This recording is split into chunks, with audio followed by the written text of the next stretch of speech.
Mirchi Sunday suspense, কান টান উত্তেজনা। বাংলা সাহিত্যের রোমাঞ্চকর কিছু গল্প দিয়ে সাজানো আমাদের এই বিশেষ নিবেদন সানডে সাসপেন্স। আজ আপনার জন্য মনোজ সেনের লেখা ইন্দ্রিয়ের ওপারে। মনোজ সেন, তার জন্ম 1941 সালে।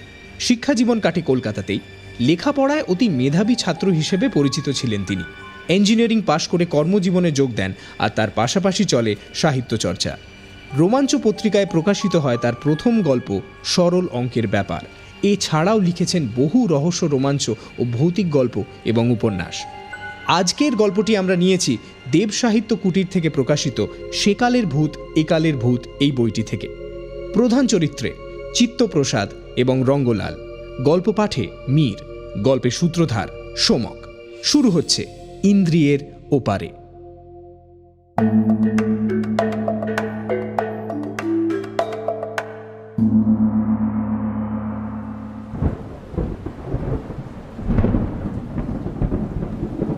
এককালের বিখ্যাত উকিল চিত্তপ্রসাদ রায় অসন্তুষ্ট মুখ তুলে তাকাতে আমরা কলরব করে বলে উঠলাম,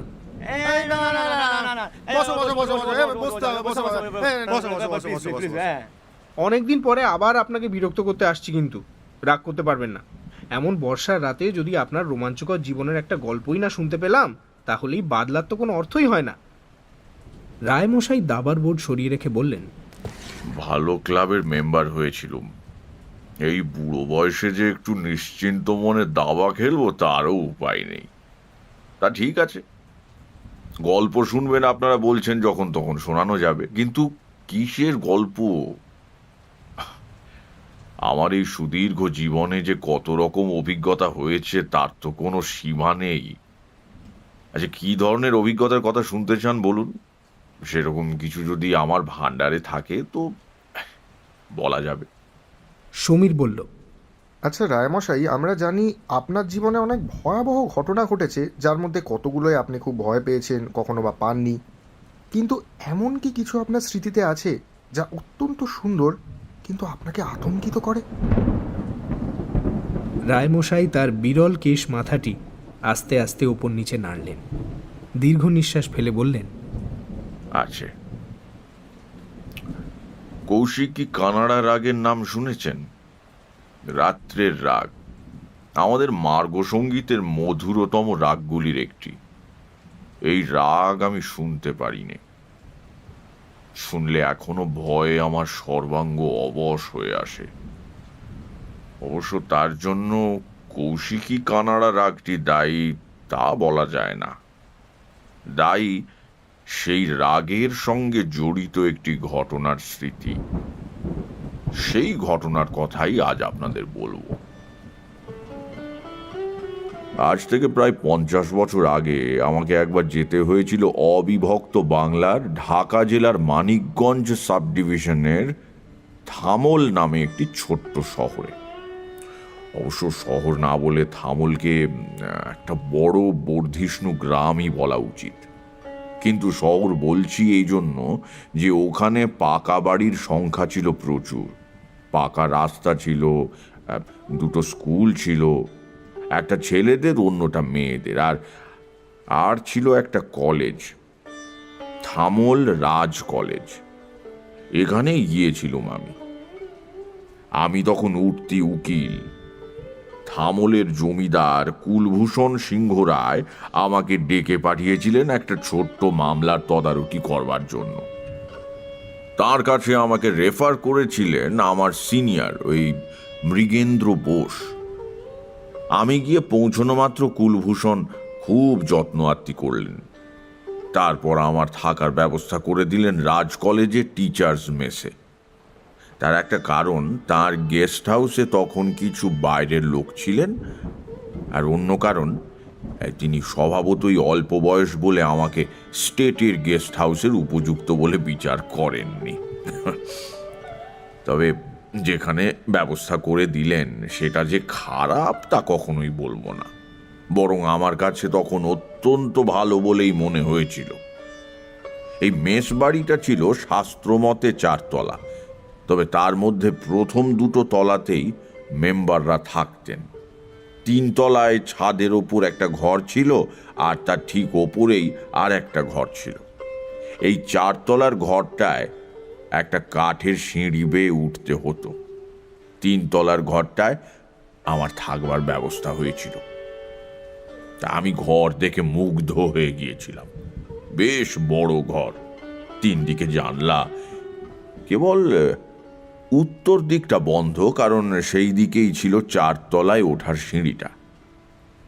ঘরটার পূব দিকে প্রকাণ্ড ছাদ, পশ্চিমে দিগন্ত বিস্তৃত ধান ক্ষেত, তার মাঝে মাঝে ঘন গাছপালায় ঢাকা কয়েকটি গ্রাম, আর দক্ষিণে রাজ কলেজের খেলার মাঠ, মাঠের ওপারে শহর। এমন একটা ঘরের কথা আপনারা কলকাতার লোক চিন্তাই করতে পারবেন না। আমি তখন যদিও কলকাতায় থাকি, কিন্তু মূলত আমি গাঁয়ের ছেলে। কাজেই আমি যে অত্যন্ত খুশি হয়ে উঠব তাতে আর আশ্চর্য কি। কলকাতায় হাঁপিয়ে উঠেছিলাম, এখানে এসে যেন নিঃশ্বাস ফেলে বাঁচলুম। মেসের ম্যানেজার সন্তোষ ঘোষাল আমাকে খুব সমাদর করে ডেকে নিলেন। সন্তোষবাবু ছিলেন রাজ কলেজের দর্শনের অধ্যাপক, মধ্যবয়স্ক হাসি খুশি মানুষ। আমাকে প্রথম আলাপেই তুমি সম্বোধন করলেন। এটা সে যুগে খুব সাধারণ ব্যাপার ছিল না। অত্যন্ত স্নেহের সম্পর্ক না হলে চট করে একজন নবপরিচিত ব্যক্তিকে কেউ তুমি বলে সম্বোধন করত না। আসলে সন্তোষবাবু সার্থক নামা লোক ছিলেন। সকলের প্রতি তিনি ছিলেন সন্তুষ্ট ও স্নেহ সম্পৃক্ত। এমন লোকের তত্ত্বাবধানে এসে পড়ে আমিও বেশ আরাম বোধ করলুম। তা সে সন্তোষবাবু প্রথমেই আমাকে মেসবাড়িটা ঘুরিয়ে দেখালেন। প্রকাণ্ড বাড়ি, পূব পশ্চিমে লম্বা, মাঝখান দিয়ে সিঁড়ি উঠে গেছে 3 তলা পর্যন্ত। প্রথম 2 তলায় দক্ষিণ দিক বরাবর চওড়া বারান্দা, সিঁড়ির দুপাশ দিয়ে বেরিয়ে গেছে তার গায়ে পরপর ঘর। পূব দিকের উইংয়ের ঘরগুলো সিনিয়র প্রফেসরদের, আর পশ্চিম দিকের উইংটা এই সদ্য পাশ করা ছোকরা লেকচারারদের। আর আমার ঘরটা কিন্তু সিঁড়ির ঘরের লাগোয়া ছিল না, ছিল ওই ছাদের দক্ষিণ পশ্চিম কোণে। আমি সন্তোষবাবুকে জিজ্ঞেস করলাম, ঘরটা এমনভাবে তৈরি কেন? সন্তোষবাবু আমার প্রশ্ন শুনে মৃদু হাসলেন, বললেন, জমিদারের খেয়াল ভায়া। ওই যে 4 তলার ঘরটা দেখছো, ওখানে থাকেন কুলভূষণ বাবুর ছোট ভাই রঙ্গলাল সিংহ রায়। ভদ্রলোক, গান পাগল মানুষ, জমিদারিতে মন্টন নেই। রাজ কলেজে শাস্ত্রীয় সঙ্গীত শেখান, আর ওই ওই ওই ঘরে বসে সাধনা করে। মাথায় কিঞ্চিত ছিট আছে জানো, তবে সেভাবে দেখতে গেলে তো ওদের সমস্ত পরিবারটিকেই ছিটগ্রস্ত বলতে হয়। আমি আশ্চর্য হয়ে বললাম, আপনাদের কলেজে শাস্ত্রীয় সঙ্গীত শেখার ছাত্র হয়? মানে মফস্বল শহর বলে কথা। সন্তোষবাবু বললেন, তা হয় বুঝলে। এদিক থেকে বেশ কিছু বড় বড় শিল্পীও তৈরি হয়েছে।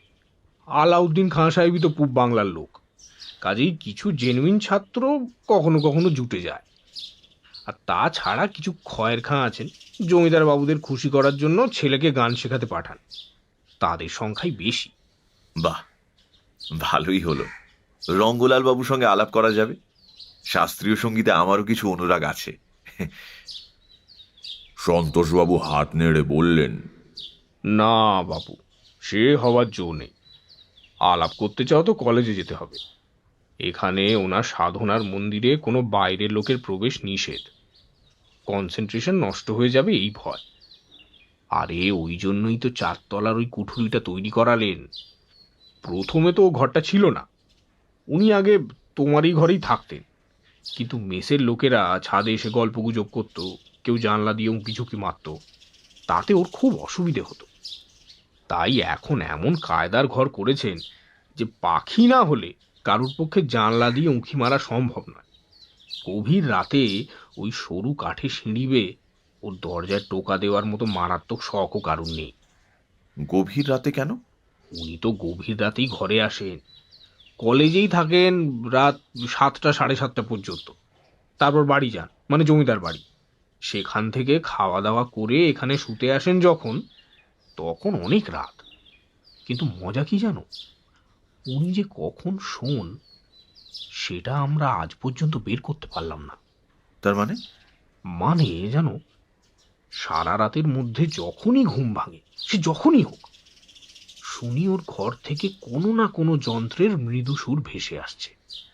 সমস্ত দরজা জানলা বন্ধ করে বাজান, যাতে কারোর বিরক্তি না ঘটে। তবু শোনা তো যায়। তাই বলছিলাম, মাথায় ঝিট আছে। কোনো সুস্থ মস্তিষ্কের লোক দিনের পর দিন না ঘুমিয়ে বেঁচে থাকতে পারে বলো?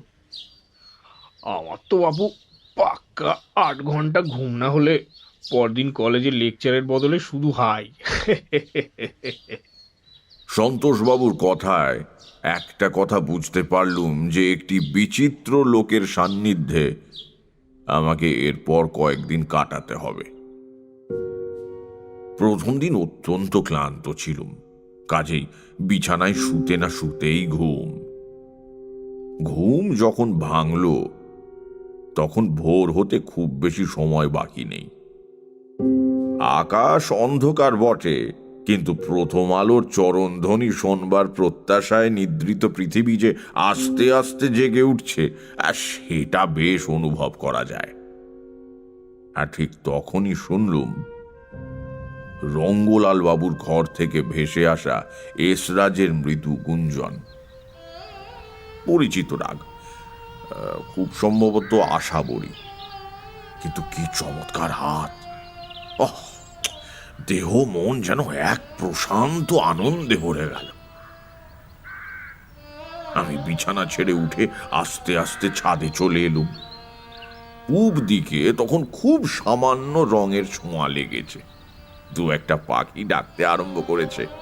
সেই নির্জন রাত্রি শেষে ভোরবেলা আশাবরীর সুরে আপ্লুত হয়ে আমি স্তম্ভিতের মতো দাঁড়িয়ে রইলুম।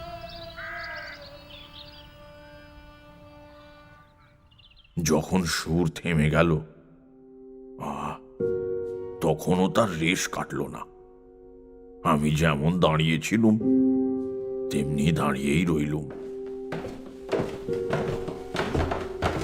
চমক ভাঙল কাঠের সিঁড়িতে এই পায়ের শব্দে। আমি মুখ তুলে দেখি রঙ্গলাল বাবু। রঙ্গলাল সার্থক নামা ব্যক্তি। অমন টকটকে গায়ের রং এই বাঙালির মধ্যে এর আগে বা পরে আর কখনো দেখেছি বলে মনে পড়ে না। কিন্তু ভদ্রলোককে খুব একটা সুপুরুষ বলা চলে না, মোটামুটি রোগাই বলা চলে। মাথা জোড়া টাক, কেবল দুকানের পাশে একগুচ্ছ করে চুল, গর্তে বসা ছোট ছোট চোখ, চাপা নাক আর লাল টুকটুকে মোটা মোটা ঠোঁট। দেখলে মনে হয় যেন লিপস্টিক লাগানো। এক কথায় দেখলে খুশি হয়ে ওঠার মতো কিন্তু চেহারা নয়। কিন্তু সেদিন সেই সময় আমার ভদ্রলোকের চেহারার কথা একবারও মনে হয়নি। একটু আগেই যে অসাধারণ সুর শুনলুম, তার শিল্পীকে চোখের সামনে দেখে আমার মনে একটা গভীর শ্রদ্ধার ভাব এলো। আমি দু হাত তুলে তাকে নমস্কার করলুম। নমস্কার। কিন্তু রঙ্গলাল প্রতি নমস্কার করা দূরস্থান, কেমন একটা অদ্ভুত ভ্রুকুটিতে আমাকে অভিষিক্ত করে তাড়াতাড়ি নিচে নেমে গেলেন।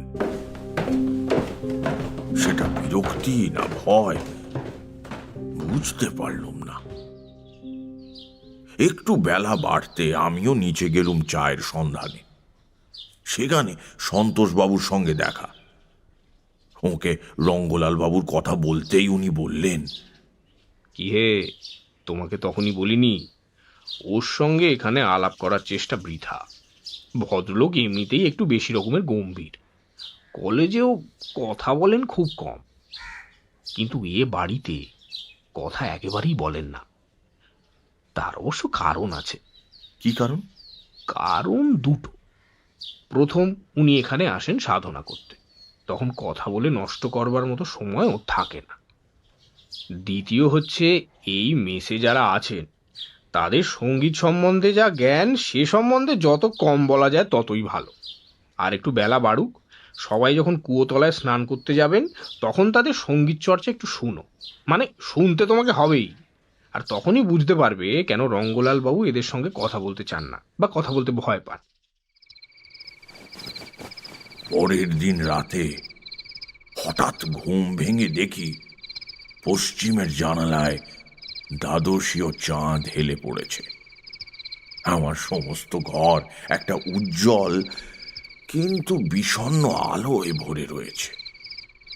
আমার মনে হলো আমার মনটাও যেন কেমন বিষণ্ণ হয়ে রয়েছে। অনেকটা একটা করুণ অথচ মধুর স্বপ্ন দেখতে দেখতে ওই ঘুম ভেঙে গেলে যেরকম হয়, ওই। যদিও তখন চারদিক নিস্তব্ধ, তবু বেশ বুঝতে পারলুম কোনো এক অনির্বচনীয় সঙ্গীতের মধ্যে এতক্ষণ ডুবে ছিলুম, যেটা বন্ধ হতেই আমার ঘুম ভেঙে গেছে। আমার অবচেতন মন তখনও তার রেশ বহন করে চলেছে। দীর্ঘশ্বাস ফেলে চোখ বন্ধ করেছি। ঠিক তখনই ওপরতলার জানালার ভেতর দিয়ে একটি দিলরুবার চাপা অথচ মন্দ্র ঝংকার ধ্বনি ভেসে এলো। আমি উদ্গ্রীব হয়ে উঠলাম। আস্তে আস্তে সেই ঝংকার রূপ নিল যোগিয়ায়। আর সে কি অপরূপ রূপ! আমি মন্ত্রমুগ্ধের মতো শুনতে লাগলুম।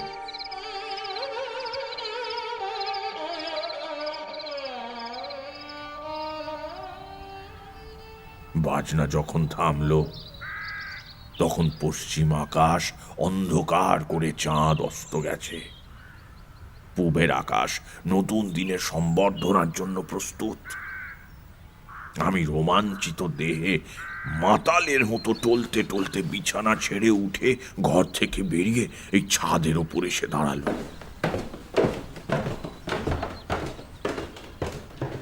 ভোরের ঠান্ডা হাওয়ায় আমার সমস্ত শরীর যেন জুড়িয়ে গেল। আমি পশ্চিম দিকের আলসের ওপর ভর দিয়ে ওই দূরের ধান ক্ষেতের দিকে চেয়ে রইলুম, যাতে আমার পেছনে যার পায়ের শব্দ সিঁড়ি দিয়ে নেমে আসছে তার ভুরু ভঙ্গি এই ভোরের বাতাস আর যোগিয়ার রেশটুকু নষ্ট করে দিতে না পারে। পায়ের শব্দ ছাদের ওপর এক মুহূর্ত ইতস্তত করল, তারপর নিচে নেমে গেল। বুঝলুম রঙ্গলাল আমাকে দেখেছেন এবং বোধহয় কালকের মতো একটা বিনীত নমস্কার আশা করেছিলেন। শুধু বুঝলাম না নমস্কারটি না পেয়ে তিনি খুশি হলেন কিনা। সন্তোষবাবু আমাকে দেখেই হইচই করে উঠলেন। আরে এই যে চিত্তপ্রসাদ, সারা রাত ঘুমোনি নাকি? হ্যাঁ, চোখের তলায় খালি, মুখটা পাশুটে হয়ে রয়েছে, ওপরের বাজনায় ঘুমের ব্যাঘাত হচ্ছে বলে মনে হচ্ছে। তুমি তুমি বরং নিচে চলে এসো, আমার ঘরেই না হয় একটা খাট পেতে দেওয়া যাবে। রাত্রে ঘুম না হলে সারাদিন আদালতে কাজ করবে কি করে বলো তো? ঘুম যে কম হচ্ছে তাতে কোনো সন্দেহ নেই সন্তোষবাবু, কিন্তু তার বদলে যা পাচ্ছি সেটার তো কোনো তুলনাই হয় না। কি অসাধারণ হাত আপনাদের রঙ্গলাল বাবুর! এমন গুণী লোক এখানে পড়ে পড়ে নষ্ট হচ্ছেন। কলকাতায় গেলে ওকে তো সকলে মাথায় করে রাখবে। বটে বটে, তা তোমার তো বাবু গান বাজনা সম্পর্কে দিব্যি জ্ঞান আছে দেখছি। তালিম টালিম নিয়েছো নাকি কোনো ওস্তাদের কাছে? আগে হ্যাঁ, তারাদাস গোস্বামীর কাছে আমার প্রথম হাতে খড়ি। এখন মাঝে মাঝে ওস্তাদ ওয়াহিদুল্লাহ খানের কাছে যাই। ও বাবা, তুমি তারাদাস গোসাইয়ের ছাত্র? বলো কি! আমি যে গানের গ জানি নে, আমিও তার নাম শুনেছি। তবে তুমি তো সত্যি সত্যি কিছু জানো দেখছি, ভারী আশ্চর্য ব্যাপার। কেন আশ্চর্য কিসের? আমার চেহারা দেখলে মনেই হয় না যে আমি গান সম্পর্কে কিছু জানতে পারি? কেন আপনাদের ওই রঙ্গলাল বাবুর মতো চেহারা না হলে বুঝি সঙ্গীতজ্ঞ হওয়া যায় না? আরে না না না, তোমার কথা আমি বলছি না। আমি আশ্চর্য হচ্ছি অন্য কথা ভেবে। কি কথা? সন্তোষবাবু একটু চিন্তা করে বললেন, আজ থাক, বুঝলে, তোমাকে আরেকদিন বলবো। আমার মনে কেমন একটা ধাঁধা লেগে গেল। বললুম, দেখুন সন্তোষবাবু, আপনার মনের কথা এখন না বলে যদি পরে বলতে চান, না হয় তাই বলবেন। কিন্তু আপনাদের রঙ্গলাল বাবু সম্পর্কে আরেকটা প্রশ্ন আমার মনে জেগেছে, সেটার কিন্তু জবাব চাই। প্রশ্নটা হলো, রঙ্গলাল বাবু কি আপনাদের ভয় করেন? আপনাদের যে উনি এড়িয়ে চলেন, সেটা কি অহংকারে নাকি ভয়ে? আমার প্রশ্ন শুনে সন্তোষবাবু ভয়ানক গম্ভীর হয়ে গেলেন। বললেন, এরকম একটা ধারণা তোমার হলো কি করে? না, গতকাল সকালে উনি যখন আমার দিকে ভুরু কুঁচকে তাকালেন, তখন আমার কেমন যেন মনে হয়েছিল ওনার দৃষ্টিতে বিরক্তির চেয়েও ত্রাসটাই বেশি। পরে আবার আপনি বললেন উনি আপনার মেসের বোর্ডারদের সঙ্গে কথা বলতে ভয় পান। সেটা থেকেই আমার মনে প্রশ্নটা এলো, সত্যি কি উনি ভয় পান নাকি? কিসের ভয়? সন্তোষবাবুর মুখে তার স্বভাব সিদ্ধ হাসিটা ফিরে এলো না। উনি ওই আগের মতন গম্ভীর মুখে কিছুক্ষণ চুপ করে রইলেন। তারপর বললেন, কিছু মনে করো না চিত্তপ্রসাদ, তোমার এই প্রশ্নের জবাবও আমি দিতে পারলাম না, পরে হয়তো কোনোদিন দিতে পারবো। আচ্ছা, এই প্রশ্নটা জবাব দিতে তো আপত্তি নেই। ওর ঘরটা পরিষ্কার করে কে? ও, সে জমিদার বাড়িতে পূর্ণ বলে একটা কালা বোবা চাকর আছে, সে দুপুরবেলা এসে ঝাঁটপাট দিয়ে যায়। কালা বোবা? উত্তরটা শুনে আমি হতাশ হয়ে চুপ করে গেলুম। সেদিন সারাদিনই কাছারিতে চিন্তিত হয়ে রইলুম। রঙ্গলাল বাবুর ভেতরে কোথাও একটা রহস্য আছে। সন্তোষবাবু সেটা জানেন, কিন্তু চেপে যাচ্ছেন কেন? রঙ্গলাল বাবুর পরিবারের কাছে চাকরি পাওয়ার কৃতজ্ঞতাবশত, না অন্য কোনো ব্যাপার? রহস্যটাই বা কি? জমিদারের ছেলে গান বাজনা নিয়ে আছেন, কোনো অন্যায় বা অসামাজিক কাজ তো নয়। তার মধ্যে গোলমাল কি হতে পারে? কৌতূহল বড় বিশ্রী জিনিস। একবার চেপে ধরলে তার নিবৃত্তি না হওয়া পর্যন্ত চাপ বেড়েই চলে, স্বস্তি দেয় না কিছুতেই। কাজেই স্থির করে ফেললুম এই রহস্যের সমাধান করতে হবে, তার আগে কলকাতায় ফেরা নয়। এই স্থির করতে করতেই 4টে বেজে গেল। কাছারি বন্ধ হবার সময় হয়ে গেল। ভাবলুম একবার রাজ কলেজে যাই, সেখানে গিয়ে সোজাসুজি রঙ্গলাল বাবুর সঙ্গে আলাপ জমাবো। ভদ্রলোক যদি ভাগিয়ে দিতেও চান, ছাড়বো না। আমি উকিল, নাছোড়বান্দা হওয়া আমার পেশার একটা অঙ্গ। এই ভেবে রাস্তায় বেরোতেই দেখি সন্তোষবাবু আর একজন মধ্যবয়স্ক ভদ্রলোককে সঙ্গে নিয়ে একটা গাছতলায় দাঁড়িয়ে আছেন। আমাকে দেখে দুজনেই এগিয়ে এলেন। অপরিচিত ভদ্রলোকটির সঙ্গে আমার পরিচয় করিয়ে দিয়ে সন্তোষবাবু বললেন, এই যে চিত্তপ্রসাদ, আলাপ করিয়ে দিই, ইনি আমাদের রাজ কলেজের অধ্যাপক শ্রী নৃপেন্দ্রনাথ ঘোষ। একে তোমার কাছে নিয়ে এলাম একটা কথা আলোচনা করব বলে। ওই যে আজ সকালে তোমার কাছে কথাটা বলবো বলবো করেও বলতে পারিনি, সেটাই আর কি। বেশ, তো সে তো খুব ভালো কথা। তাহলে চলুন ওই বেঞ্চিটাতে গিয়ে বসি। বেঞ্চিতে বসে আলাপচারি শুরু হলো। সন্তোষবাবু বললেন, দেখো চিত্তপ্রসাদ, নৃপেনবাবুকে কেন এনেছি সে কথা আগে বলি। আমাদের এই থামলে সিংহরায় পরিবার ছাড়া শাস্ত্রীয় সঙ্গীতে এক্সপার্ট বলতে যদি কেউ থাকেন, তো তিনি এই ভদ্রলোক। বলতেই নৃপেনবাবু প্রবল বেগে হাত নেড়ে প্রতিবাদ করে উঠলেন। বললেন, আরে না না না না, শাস্ত্রীয় সঙ্গীতের আমি কিছুই জানি না। আমার বাড়িতে একটা ফোনোগ্রাম আছে আর কিছু ওই কেসিতে ইন্দুমতি কে মল্লিকের রেকর্ড আছে। তাতেই সকলের ধারণা হয়েছে যে আমি বুঝি মস্ত বড় বোদ্ধা। ব্যাপারটা তা নয়। এক্সপার্ট হওয়াটা আসল কথা নয়, আসলে গান সম্পর্কে আমার কিছু ধারণা আছে, সেই সূত্রেই আমাদের আপনার কাছে আসা। আমি ভীত হয়ে বললুম, কি সর্বনাশ! আমাকে গান টান গাইতে বলবেন না তো? আপনি তারাদাস গোসাইজির ছাত্র, আপনাকে গাইতে বলবো না এ কথা তো জোর করে বলতে পারছি না। তবে এখন নয়, এখন আমরা এসেছি রঙ্গলাল বাবুকে নিয়ে কিছু কথা বলবার জন্য।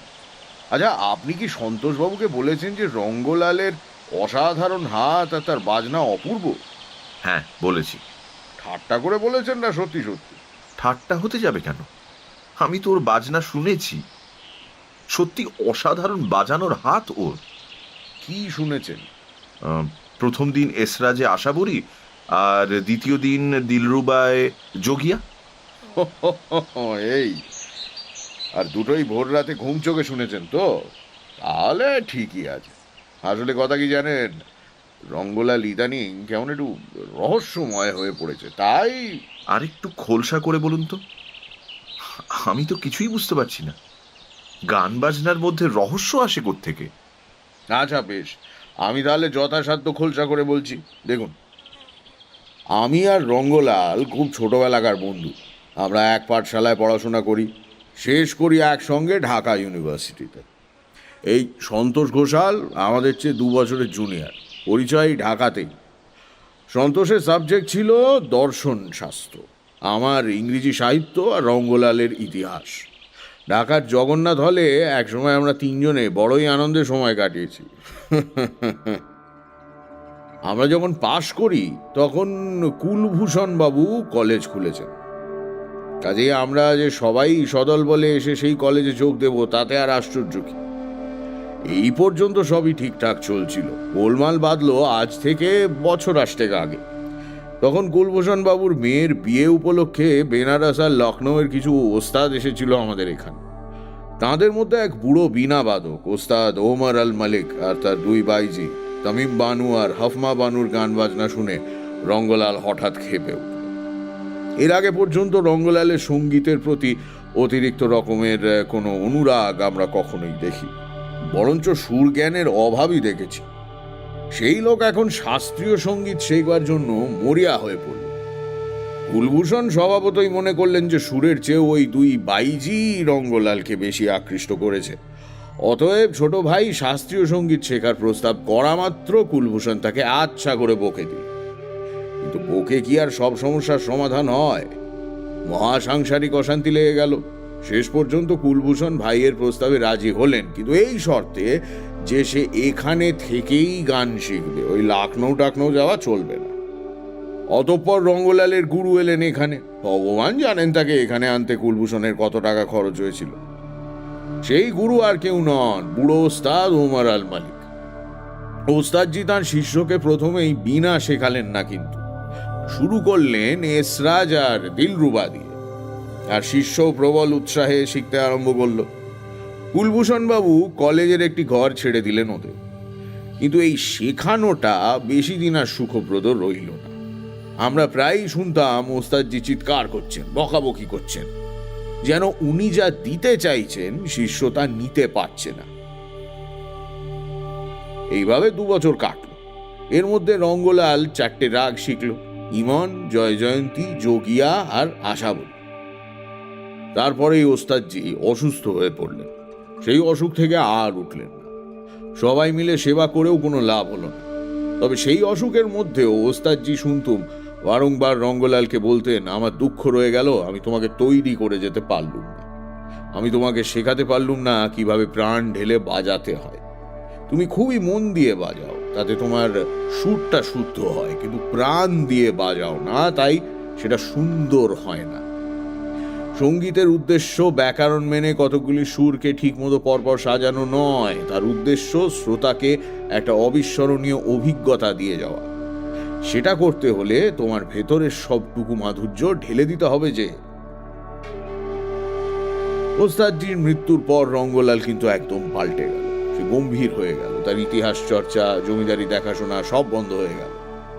সব সময় সে ওই 4টে রাগের রেওয়াজ করতে লাগলো। আমাদের বলতো আমি যেভাবে হোক মন প্রাণ ঢেলে বাজাবই, গুরুজির সুর আমার কানে লেগে রয়েছে, সেই সুর তুলবই তুলব। কিন্তু প্রতিজ্ঞা করা এক কথা, সেটা পালন করা অন্য ব্যাপার। শত চেষ্টা করেও কিন্তু রঙ্গলালের বাজনার কোনো উন্নতি হলো না। সেই একঘেয়ে বিরক্তিকর ঘ্যানঘ্যানানি বাজনা। আমি যে সামান্য গান বুঝি, আমার পক্ষেও বলা সম্ভব যে ওর বাজনা কেবল খারাপ নয়, রীতিমতো অসহ্য। আমি নৃপেন বাবুকে এইখানে বাধা দিয়ে জিজ্ঞেস করলুম, তাই যদি হবে তাহলে উনি শেখান কি করে? আর কি করে, 3 বছর আগে কুলভূষণ বাবু ওই একটা মিউজিক ডিপার্টমেন্ট খুলেছেন, মূলত বোধহয় ভাইকে কিছুটা কাজকর্মে রাখার জন্য। নইলে ভাইটা পাগল হয়ে যাবে এই ভয় ছিল তার বোধহয়। আর ভাইও সেই রকম শেখাচ্ছেন। কোনো ছাত্রই তো দেখলুম 5-6 মাসের বেশি টিকছে না। তবে কি জানেন, রঙ্গলাল ভালো বাজান কি খারাপ বাজান তাতে আমার কিছু আসে যায় না, কিন্তু মানুষটা যদি পাল্টে যায় তবে বন্ধু হিসেবে অবশ্যই যায় আসে। সেই জন্যই সন্তোষের কাছে আপনার মন্তব্য শুনে আমি এখানে দৌড়ে এসেছি। তবে কি রঙ্গলালের সাধনা এতদিনে সফল হলো? আমি তো এই কিছুদিন আগেই শুনেছি, তখন তো কোনো পরিবর্তন লক্ষ্য করিনি। তবু হয়তো হতেও পারে। তাহলে এইবার ওকে স্বাভাবিক জীবনে টেনে আনা যেতে পারে। কিন্তু আপনার কথা শুনে বুঝলুম আমাদের আশা অমূলক। আধ ঘুমের মধ্যে আপনি যা শুনেছেন সেটা বেশিরভাগই আপনার কল্পনা। তবে সব রহস্যের যে সমাধান হলো তা নয়। প্রথমত, বছর 2 আগে যবে থেকে রঙ্গলাল ওই 4 তলার ঘরটায় আশ্রয় নিয়েছে, তবে থেকে ওর কেমন একটা সন্ত্রস্ত হয়ে রয়েছে। কিসের যেন ভয়। প্রশ্ন করেও জবাব পাইনি। আর আজকাল তো আমাদের সঙ্গে কথাই বলা বন্ধ করে দিয়েছে। দ্বিতীয়ত, সন্তোষের কাছে শুনেছেন নিশ্চয়ই সারা রাত ওই ঘর থেকে বাজনার শব্দ আসে। তবে কি ও একদম উন্মাদ হয়ে গেছে? অথচ কথা যখন বলে তখন তো বেশ স্বাভাবিক মনে হয়। তৃতীয়ত, আপনি আসার বছরখানেক আগে ওই ঘরে কিছুদিন থেকে গিয়েছেন কুলভূষণ বাবুর এক বন্ধু হরিনাথ চাটুর্যে। হরিনাথ বাবুর নাম আপনি শুনে থাকবেন। এককালে উনি বেশ ভালো হারমোনিয়াম বাদক বলে পরিচিত ছিলেন। উনি যাবার সময় কুলভূষণকে যা বলে গেছেন তা প্রায় আপনি যা বলছেন তাই। কেবল অতিরিক্তের মধ্যে রয়েছে ওই যে 4টে রাগের নাম বললুম, সেগুলো ছাড়াও আরো কিছু দুষ্প্রাপ্য এবং দুরূহ রাগও নাকি তার কানে এসেছিল। তা হরিনাথ চাটুর্যে তো আবার নেশা টেশা করার ব্যাপারে কিছু কম যান না। কাজেই অতিরিক্তটুকু বাদ দিলে যা থাকে তাতে বোঝা যাচ্ছে তিনিও আপনারই মতো কল্পনার শিকার হয়েছিলেন। নৃপেন বাবু যত সহজে সমস্ত ব্যাপারটা বুঝে গেলেন, আমার পক্ষে কিন্তু সেটা সম্ভব হলো না। যে সুর আমি শুনেছি সেটা অর্ধ ঘুমন্ত মস্তিষ্কের কল্পনা, বাজা হরিনাথ চাটুর্যে শুনেছিলেন সেটা আফিমের নেশা থেকে উদ্ভূত, এটা চট করে মেনে নেওয়া কঠিন। তাহলে সমস্ত ঘটনাটার একটা যুক্তিগ্রাহ্য ব্যাখ্যা থাকা দরকার।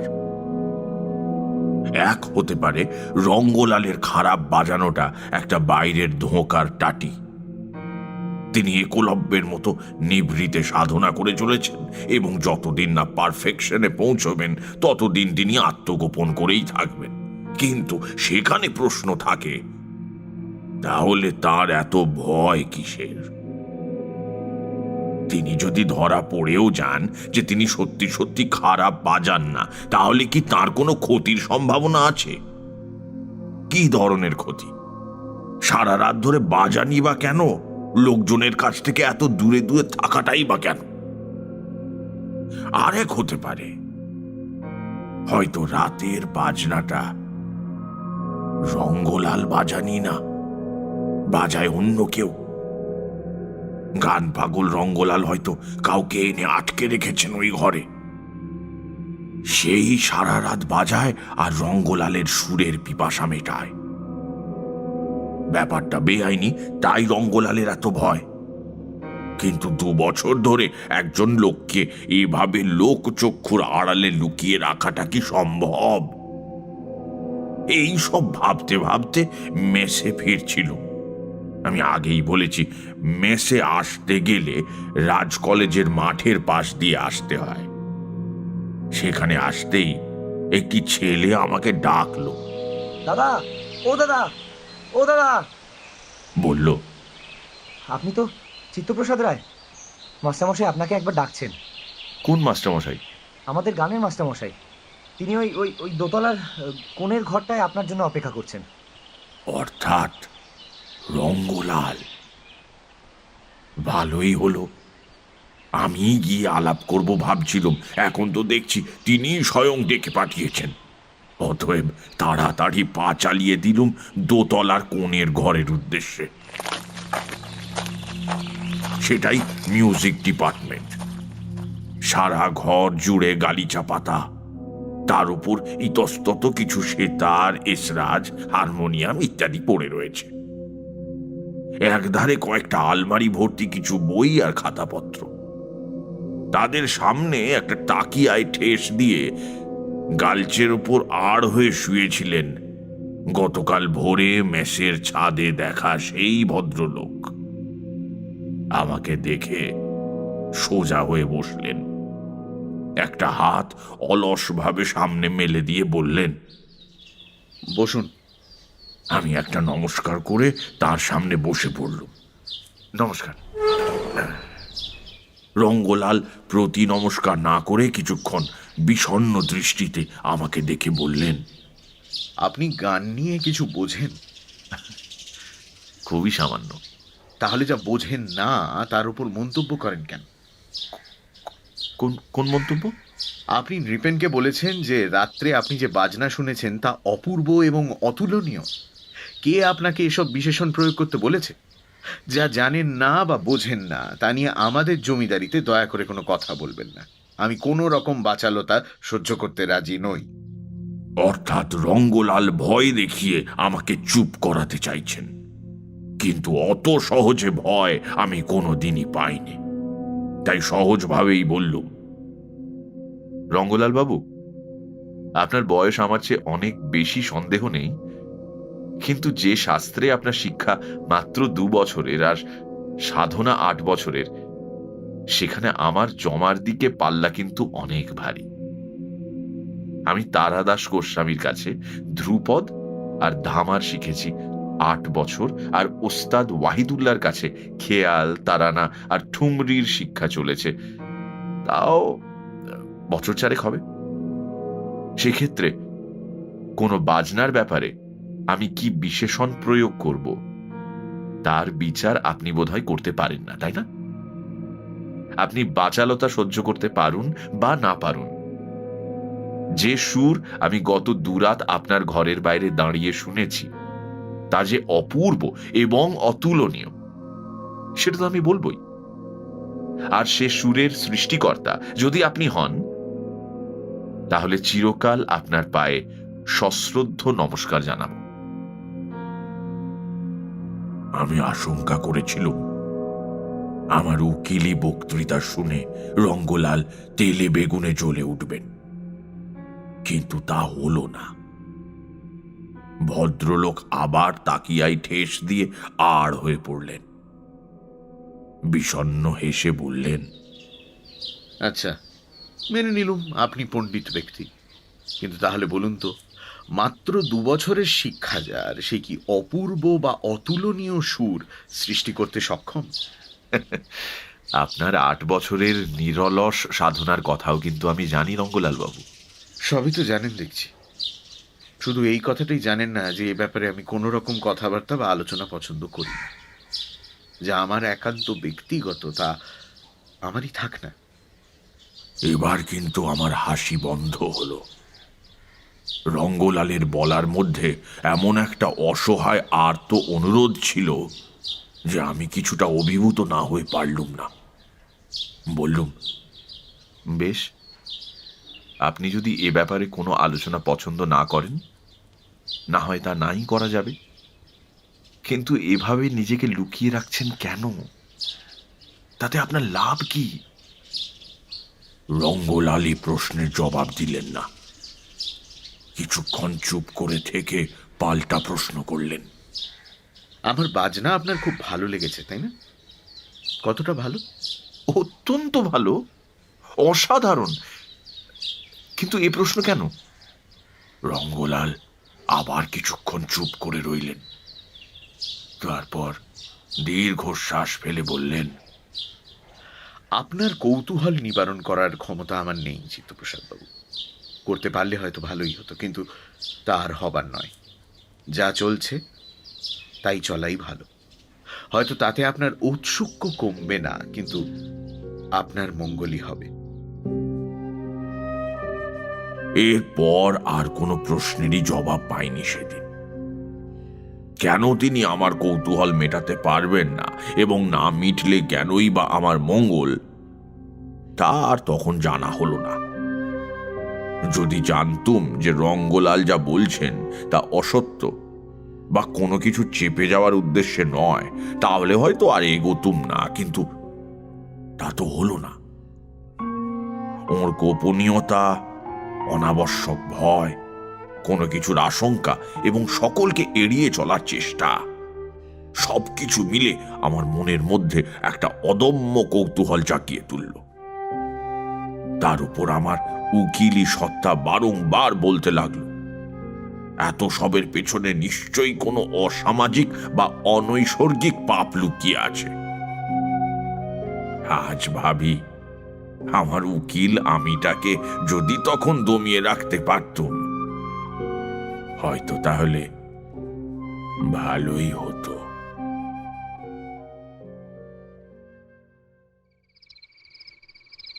সে রাত্রে স্বভাবতই ঘুমোবো না বলে স্থির করে ফেললুম।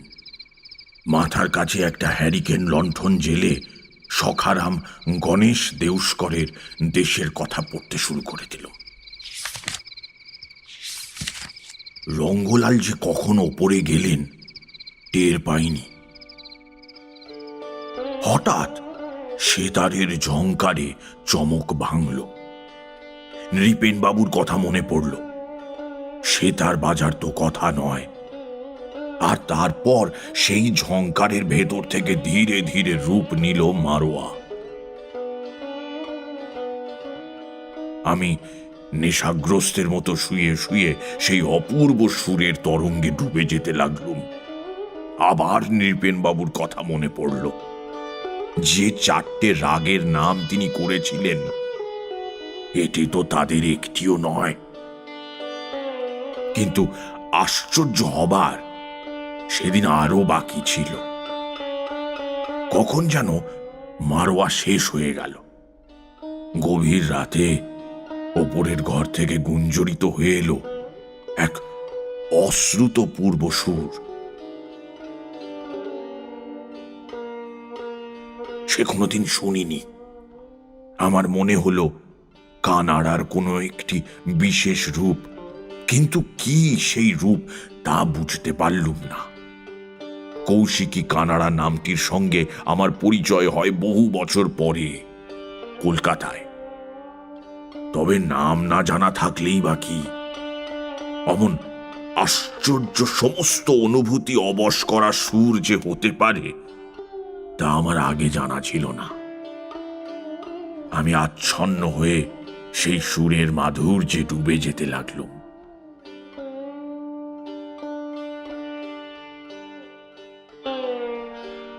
তারপর সারা রাত ধরে চলল আরো কত সুরের বিস্তার। তাদের একটিও নৃপেন বাবুর দেওয়া লিস্টের অন্তর্ভুক্ত নয়।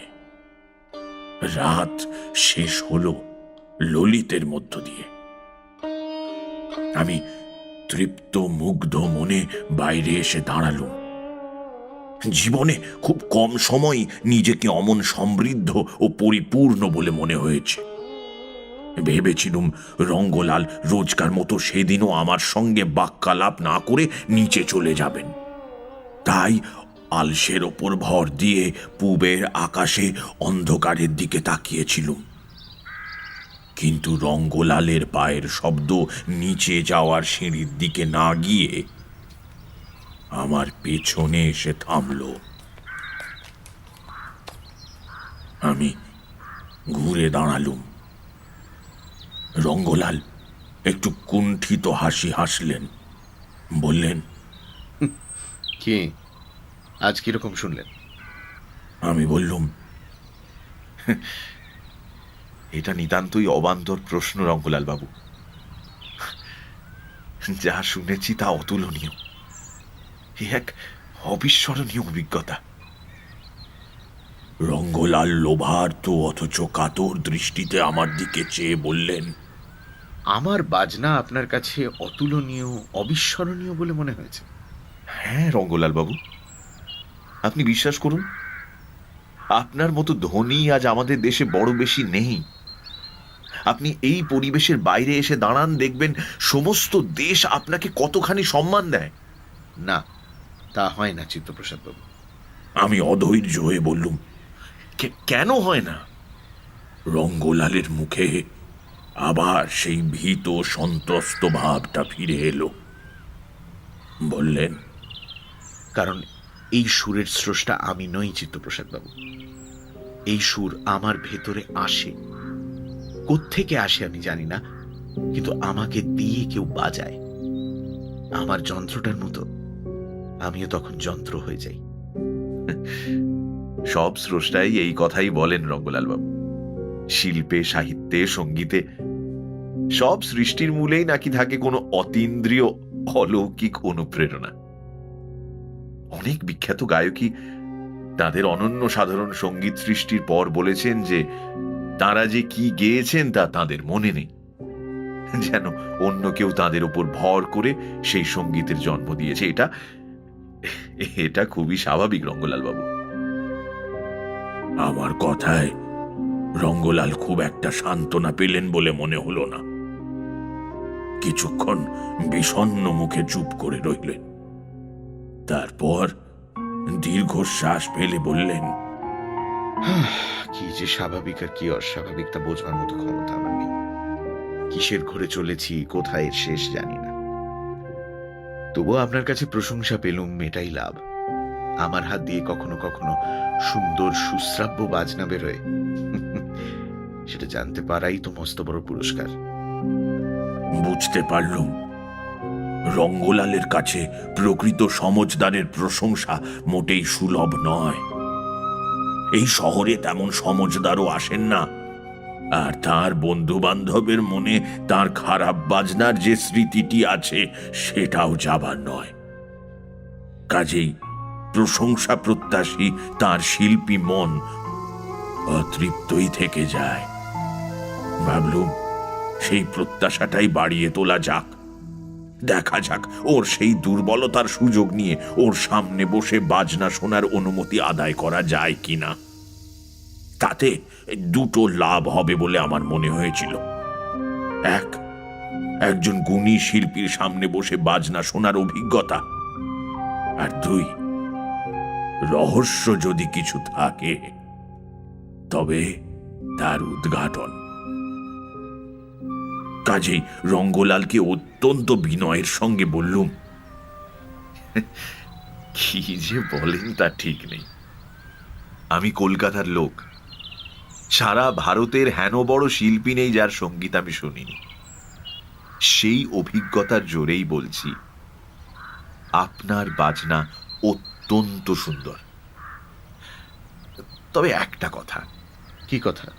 মানে আপনার বাজনা তো শুনেছি বন্ধ জানলার ভেতর দিয়ে, খাটে শুয়ে শুয়ে। এতে তো ঠিক রস পাওয়া যায় না, যার ফলে বাজনাটা কতদূর ভালো হলো তারও সঠিক মান বের করা যায় না। বলছিলাম কি, যদি সামনে বসে শুনতে পেতুম তাহলে। না না না না না, তা হয় না। আমি কিন্তু আপনাকে একটুকুও বিরক্ত করতুম না। আমি অনেক ঘরোয়া আসরে একেবারে সামনে বসে ওস্তাদ মেহফুজ খান, ওস্তাদ ইমারত হোসেন, পণ্ডিত শঙ্করলাল এদের বাজনা শুনেছি। এতে আমার অভিজ্ঞতা আছে। বিশ্বাস করুন রঙ্গলাল বাবু, আপনার কোনো অসুবিধে হতো না। এদের গান আপনি সামনে বসে শুনেছেন? নিশ্চয়ই সেই অভিজ্ঞতার কথা আপনার চিরকাল মনে থাকবে। অবশ্যই থাকবে। এবং সেই সব অভিজ্ঞতার সঙ্গে আপনার সামনে বসে গান শোনাটাও যোগ দিয়ে নিতে চাই রঙ্গলাল বাবু। এদের সঙ্গে আপনি আমার তুলনা করছেন চিত্তপ্রসাদ বাবু? হ্যাঁ, এবং আমার এতটুকুও ভুল হয়নি সে বিষয়ে আমি নিশ্চিত। হঠাৎ সব সংযমের বাঁধ ভেঙে গেল। রঙ্গলাল দৃঢ় কণ্ঠে বলে উঠলেন, বেশ, তাই হবে। আমি আজ রাত্রিবেলা ঘরে ফেরার সময় আপনাকে ডেকে নেব। আপনি যেন ঘর ছেড়ে অন্য কোথাও যাবেন না। রঙ্গলালের ঘরে ঢুকতেই মনে হলো এ ঘরের জানালা বোধহয় কোনোদিন খোলা হয় না। একটা স্যাঁতসেঁতে বাসি গন্ধ সারা ঘরটাকে একটা অন্ধ কূপের মতো করে রেখেছে। ঘরটার একপাশে একটা খাট, তার উপর সাদা চাদরে ঢাকা বিছানা। খাটের সামনে মোটা কার্পেট বাকি মেঝেটাকে ঢেকে রেখেছে। কার্পেটের ওপর নানা রকমের বাদ্যযন্ত্র, সেতার, সরোদ, দিলরুবা, বেহালা, আরো কত কি। আর এপাশে ওপাশে ছড়ানো কিছু তাকিয়া। আমি সন্তর্পণে এদিক ওদিক তাকিয়ে দেখলুম ঘরে অন্য কোনো লোকের অস্তিত্ব টের পেলুম না। রঙ্গলাল একটা বড় ল্যাম্প জ্বালালেন, তারপর দরজাটা বন্ধ করে দিলেন। আমি বললাম, জানলাগুলো খুলে দিই। বিদ্যুৎ বেগে ঘুরে দাঁড়ালেন রঙ্গলাল। চাপা গলায় বললেন, না, চুপ করে বসুন এখানে। জানালা খুলতে বলায় ভদ্রলোক এতটা ক্ষেপে উঠবেন বুঝিনি। ভাবলুম তীরে এসে তরি ডোবে বুঝি, তাই তাড়াতাড়ি বললুম, ঠিক আছে ঠিক আছে রঙ্গলাল বাবু, এই বসছি।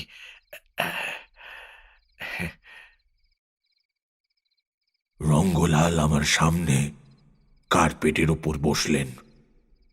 একটা এসরাজ টেনে নিয়ে মাথা ঝুঁকিয়ে বোধহয় স্বর্গস্থ গুরুকে নমস্কার জানালেন। তারপর ছড় দিয়ে তারের উপর লাগালেন টান।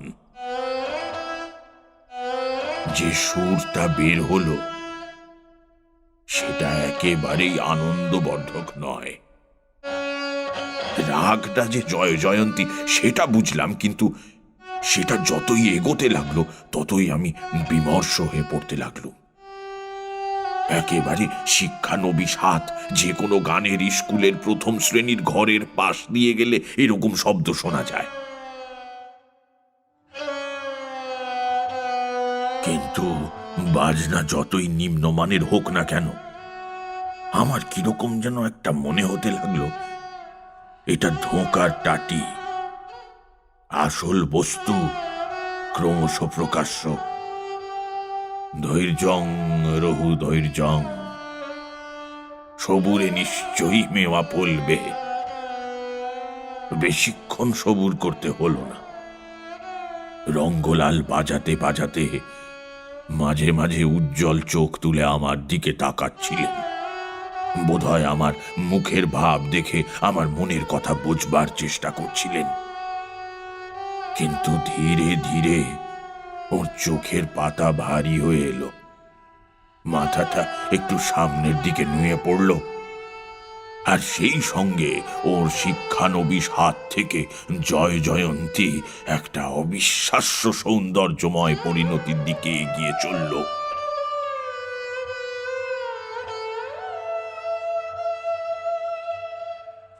এই পরিবর্তনটা আসতে যে কত সময় লেগেছিল তা বলতে পারবো না, কিন্তু হঠাৎ আমি অনুভব করলুম আমি সুরের মায়ায় আচ্ছন্ন হয়ে পড়েছি। সেই সঙ্গে আরো একটা অনুভূতি আমায় অধিকার করে ফেলল। সেটা কিন্তু আনন্দের নয়, বরং সম্পূর্ণ বিপরীত। বদ্ধ ঘরের হাওয়াটাই যেন ভারী হতে হতে জগদ্দল পাথরের মতো আমার বুকের ওপর চেপে বসল। আমার মনে হতে লাগলো যেন আমি একটা আলো বাতাসহীন অন্ধকার কুয়োর মধ্যে পড়ে গেছি। সেখানে জলের বদলে রয়েছে সুর, আর আমি তার মধ্যে ডুবে যাচ্ছি। একটু আলো, একটু মুক্ত বাতাসের জন্য আমার সমস্ত সত্তা আকুলি বিকুলি করতে লাগলো। মনে হলো এক্ষুনি কিছু না করতে পারলে আমি বোধহয় মরে যাব।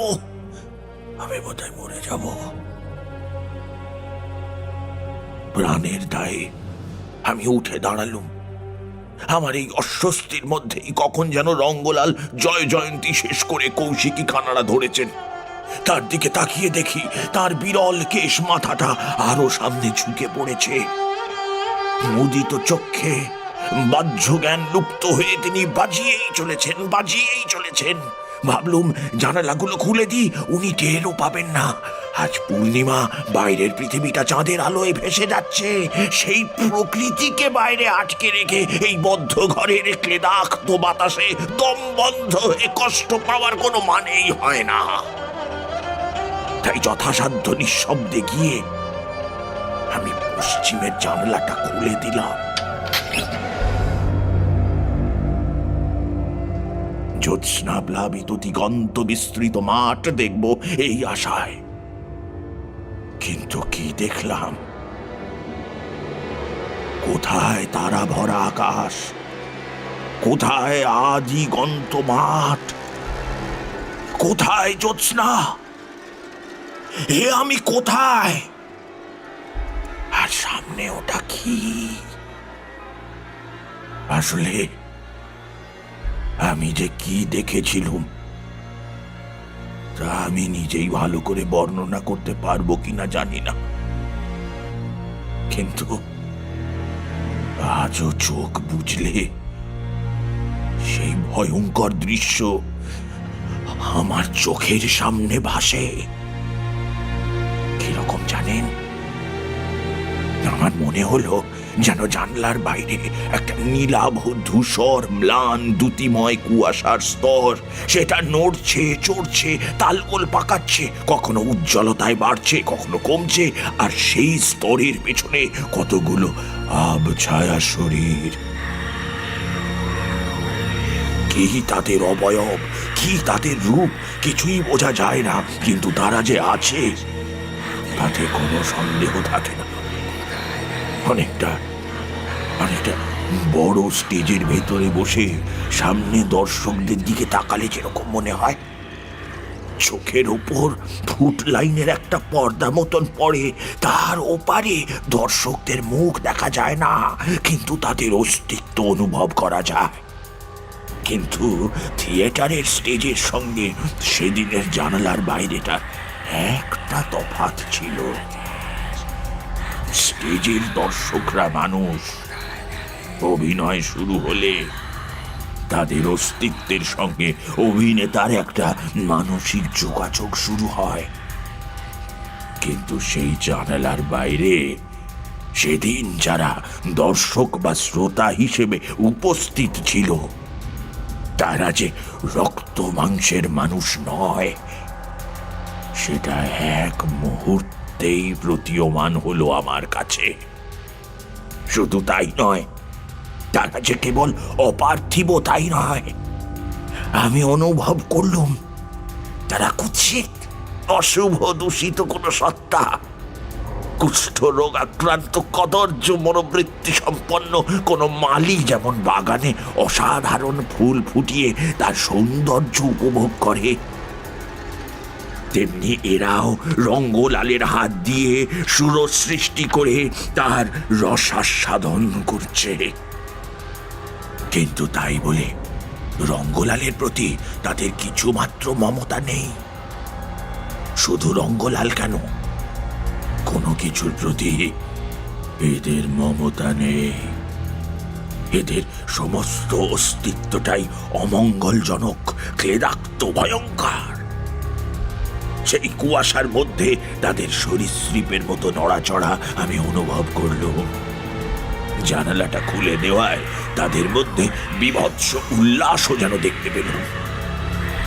আর সেই সঙ্গে মনে হলো সেই স্পন্দমান কুয়াশার স্তরটা যেন দুলতে দুলতে ঘরের ভেতরে ঢুকে আসছে। আমি ভীষণ আতঙ্কে জানালা থেকে ছিটকে পিছিয়ে এলুম। তখন মনে একটাই চিন্তা, এই ঘর থেকে পালাতে হবে, আমাকে এই ঘর থেকে পালাতে হবে। পেছনে তখন রঙ্গলাল প্রবল জলতে সুর ধরেছেন। আমি দৌড়ে গিয়ে তার কাঁধ ধরে ঝাঁকানি দিয়ে বললুম, রঙ্গলাল বাবু, রঙ্গলাল বাবু, শিগগির চলুন, শিগগির চলুন, এখান থেকে পালাই। রঙ্গলাল বাবু, রঙ্গলাল বাবু। আর তার পর মুহূর্তেই আর্তনাদ করে আমি দরজাটার উপর আছড়ে পড়লুম।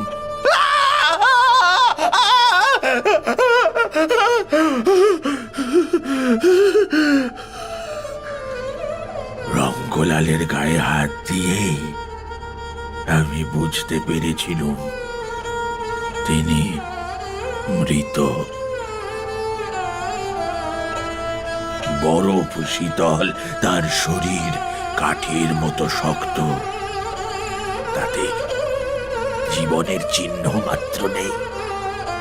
একটা যন্ত্রের মতো তার প্রাণহীন প্রকোষ্ঠ বাজিয়ে চলেছে কৌশিকী কানাড়া। কি করে যে দরজার খিল খুলেছিলুম জানি না, শুধু মনে আছে দরজাটা খুলতেই চোখের ওপরে এসে পড়ল জ্যোৎস্নার আলো, আর আমি জ্ঞান হারিয়ে সিঁড়ির উপর থেকে গড়িয়ে পড়ে গেল।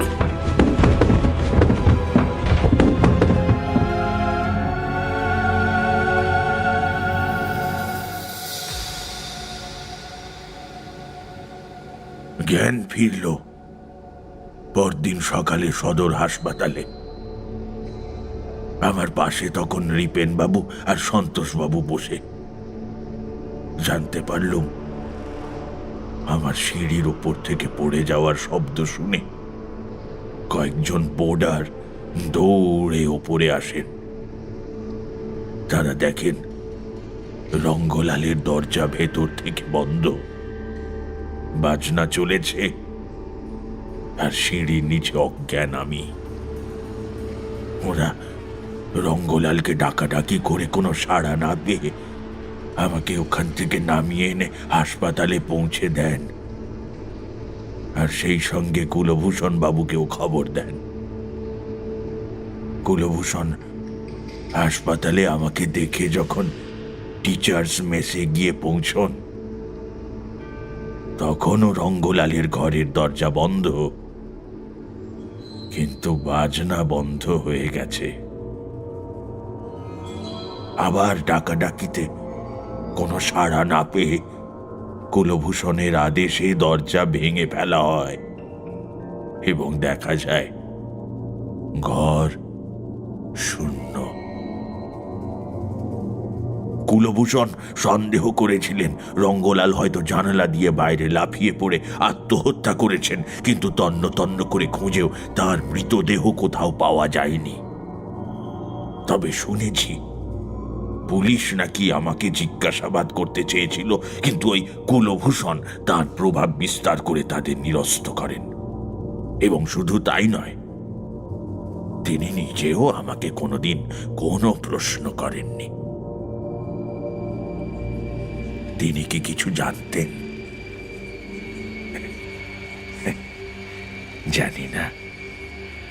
আর আপনাদের মতো সে যুগে অন্য ডাইমেনশন সম্পর্কেও আমাদের কোনো জ্ঞান ছিল না। আমাদের জগতের সঙ্গে অন্য জগতও যে সম্পৃক্ত হয়ে থাকতে পারে, আমাদের অনুভূতির বাইরেও যে জীবন থাকতে পারে, এইসব থিওরি আমরা কখনো কল্পনাও করিনি। কাজেই রঙ্গলালের হারিয়ে যাওয়া, প্রতি রাতে তার প্রাণহীন শরীরের সুরসৃষ্টি, সেই ক্লেদাক্ত ভয়ঙ্কর কুয়াশার পিণ্ডের দৃশ্য, সেই কুয়াশার পেছনে কদর্য উল্লাস, সবই আমার কাছে একটা ভয়াবহ আতঙ্কের স্মৃতি। আর তাই যখনই আমি কৌশিকী কানাড়া শুনি, সেই স্মৃতিগুলো আমার চোখের সামনে ভেসে ওঠে আমি ভয়ে অবশ হয়ে পড়ি। আমার মনে পড়ে যায় আমাদের ইন্দ্রিয়ের ওপারে, অথচ আমাদের অত্যন্ত কাছে অন্তত একটা এমন জগৎ আছে যা নির্মম, যা কুৎসিত, যা নিষ্ঠুর, আর যা অমঙ্গলজনক।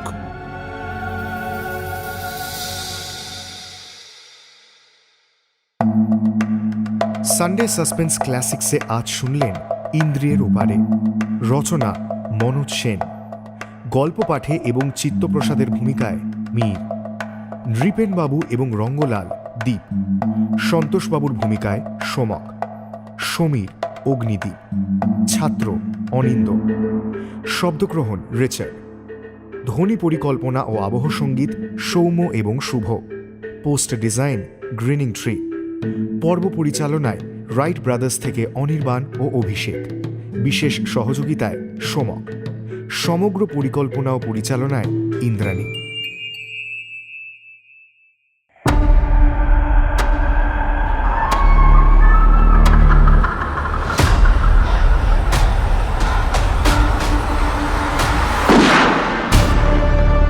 মির্চি সানডে সাসপেন্স, কান টান উত্তেজনা।